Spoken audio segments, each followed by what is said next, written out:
长时间便秘会让体内堆积宿便和毒素，也会导致大肚腩出现，并且对身体健康也有影响。那今天教大家一个动作，能帮助缓解便秘。保持站立的姿势，两脚打开和肩膀同宽，双手在后面交叉相扣，尽量的收紧肩胛骨，然后身体慢慢的向下，尽可能的靠近我们的双腿，同时双手手臂向上伸展，双腿可以微微弯曲，腹部保持收紧，延伸脊柱，这样坚持10秒，起身还原，然后再做，每次做5到10分钟。可以每天睡前做这个动作，能够加快肠胃蠕动，促进血液循环，不仅可以缓解便秘、排出宿便，还有瘦肚子的效果。那经常便秘的朋友可以常做做。对于便秘的人，也可以尝试一些润肠通便的食物，比如蜂蜜、燕麦、大麦茶和苦荞茶等。还有平时释放压力，没事多运动，这样可以帮助缓解和预防。躺床上就心事重重，精神紧张，那想睡却睡不着，相信很多人都有这样的情况。失眠在现在已经是常态了，有什么办法能够缓解失眠呢？下面木子教大家一个小方法，按摩大鱼际。大鱼际在我们手上拇指根部下面，当伸开手时，这里有个明显的凸起，那么这里就是大鱼际了。找到之后，可以将双手大鱼际相对，然后相互的敲打，每次敲打5分钟就行。除了敲打还可以搓大鱼际，直到发热为止。那这样按摩大鱼际可以促进血液循环，通经活络。每天坚持敲一敲，能够促进睡眠，对缓解失眠有很好的帮助。失眠的你可以试一试哦。随着社会压力的加大，很多人的身体都处于一个亚健康的状态，所以养生意识也越来越强了。养生的方法有很多，那今天给大家推荐一个按压我们手上的万能穴。这个万能穴就是合谷穴。合谷穴在我们的虎口处，属于手阳明大肠经。那找穴位时，可以将食指和大拇指并拢靠近，在虎口处会有一个肌肉隆起的地方，在肌肉的最高处就是合谷穴。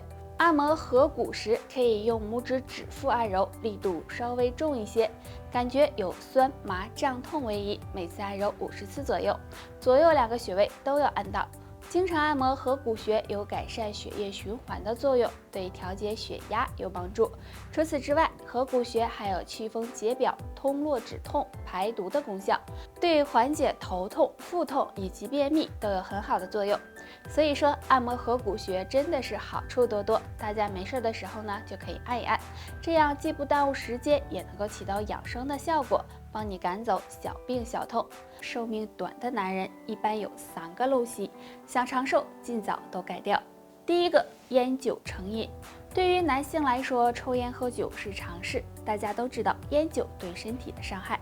如果长期吸烟喝酒，势必会对肝脏和肾脏造成损伤，所以男性朋友最好能够戒烟戒酒，这样相对来说身体会更健康，更容易长寿。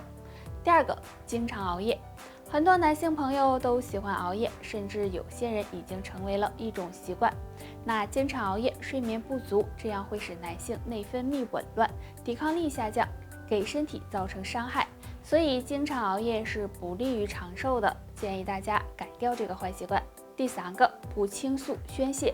因为现在男性大多压力都比较大，而当遇到不开心的事情时，也很少找人倾诉宣泄，这样时间长了会对身心都造成伤害。所以男性朋友要学会释放压力，多与人交流，这样对长寿才有帮助。上面的这3个坏习惯，男性朋友如果都有的话，希望你尽量改改，这样长寿才会找上你。寿命短的男性睡觉前通常爱做3件事，若改掉1个都增寿。第一件事，睡觉前暴饮暴食。结束了一天的工作，很多男性到了晚上会通过吃东西来缓解压力。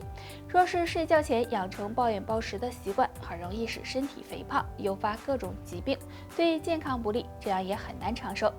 第2件事，睡觉前生气。男性朋友要注意，晚上睡觉前不要带气入睡，要不然会影响睡眠质量，导致内分泌失调，对健康产生影响，长寿也会远离你。第3件事，睡觉前吸烟。相信现在没有几个男人是不抽烟的，很多男性会通过吸烟来缓解压力，尤其是晚上睡觉前喜欢抽一根。建议大家不要这样做，因为香烟中含有很多有害物质，会导致大脑神经兴奋，影响睡眠，对身体各个器官造成伤害，对寿命也有一定影响。现在的男性因为工作和家庭的压力，很多人身体都处于亚健康的状态，所以大家更应该要注意生活中的一些坏习惯。只有养成良好的生活习惯，这样才会增寿哦。身上长一点肉时啊，很多人的第一反应是，我又胖了，不行，我得减肥了。其实呢，不管男女都有一个正常的体重，那男性体重多少才算正常呢？下面我们一起来看一下。标准体重的算法有两种，第一种是用自己体重的千克数除以身高米的平方，如果在18.5到24之间，说明体重是标准的，是不用减肥的。如果上下波动10%也算正常。还有一种计算方式是用自己的身高厘米减掉105，得出来的就是正常体重了，是以千克为单位的。比如男性身高1.75米，那么标准体重就是175减去105，也就是70千克，140斤，也可以上下浮动10%左右。那大家可以用上面的这两种方法计算一下，看看自己的体重是不是在正常的范围内。如果在正常范围内，那你根本不需要减肥。但如果体重超标，对肠胃、肝脏、肾脏健康都是不利的。所以男性朋友平时呢，最好管住嘴，迈开腿，多进行运动，注意饮食规律，适当的释放压力，坚持下去，让体重慢慢达标，身体也会更健康。男性长胡子是一种很正常的现象，有的人需要每天都刮一次胡子，而有些人好几天才刮一次。那男性长胡子的速度和什么有关呢？主要和两点有关。第一种是男性体内的雄性激素影响，第二种是受饮食影响。那通常来说，如果体内雄性激素比较旺盛，那么胡子就会长得很快。但是相反，如果体内缺乏雄性激素，那么胡子就会长得很慢。还有，如果日常生活中摄入的蛋白质比较多，可以为毛发生长提供更多的营养，那么胡子自然就会长得比较快。如果胡子长得太快，到底好不好呢？那正常情况下，如果雄激素比较旺盛的话，当然是好的。但如果早上刚刮完胡子，下午就长出明显的胡渣，那么说明雄激素太旺盛了，这也不是什么好现象，大家需要多注意调理。那男人刮胡子也是有讲究的，下面的这两个禁忌，希望你都没有。第一个，运动前不要刮胡子，因为人在运动过后会出大量的汗，很容易刺激刚刮过胡子的皮肤。第二个，饭后不要刮胡子，因为人吃完饭后血流量会增加，如果这时刮胡子，很容易刮坏皮肤。相信大家对南瓜都很熟悉，南瓜是生活中常见的食物，南瓜被称为长寿菜，经常吃对身体健康大有益处，具有解毒、保护胃黏膜、降血糖、促进生长发育的功效，但是却不适合3类人吃。第一种，对南瓜过敏的人，有的人对南瓜是会过敏的，如果吃南瓜后出现皮肤红肿、经常腹泻、恶心、想吐的情况，大家最好就不要吃南瓜了，不然会对身体造成一定伤害。第二种，体质湿热的人，南瓜是一种性温的食物，如果吃多了，很容易助长湿热。所以体质湿热、胃热炽盛的人，还有气滞中满的人，最好就不要吃南瓜了，不然也会对身体造成伤害。第三种，皮肤出现感染的人，因为南瓜属于发物，而且南瓜性温，如果吃多了，很容易出现上火的情况。若是上火比较严重，对皮肤有感染的人来说是非常不好的，所以这类人群也要少吃。所以如果你属于上面3种中的一种，那么即使再喜欢吃南瓜，也要忍一忍。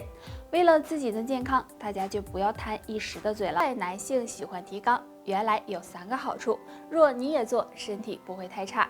好处1，缓解痔疮。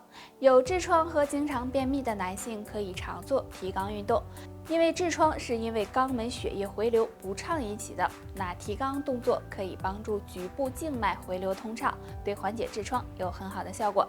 好处2，减少前列腺疾病。前列腺疾病是很多男性都担心的，如果能坚持做提肛动作，可以帮助促进血液回流，对前列腺能起到一定的保护作用，从而减少前列腺疾病的发生几率。好处3，延缓衰老。提肛运动也可以很好的锻炼到腿部。那俗话说人老腿先老，所以男性朋友坚持做这个动作，大腿部位会得到很好的锻炼，也能够起到延缓衰老的作用。那做这个动作的时候要注意不要做的太多，每天做30到50个即可，而且做的时候一定要循序渐进，不能急于求成，不然对身体健康也不利。以上就是今天的全部内容了，大家还知道提肛运动有哪些好处？可以在评论区留言分享。我们下期再见吧。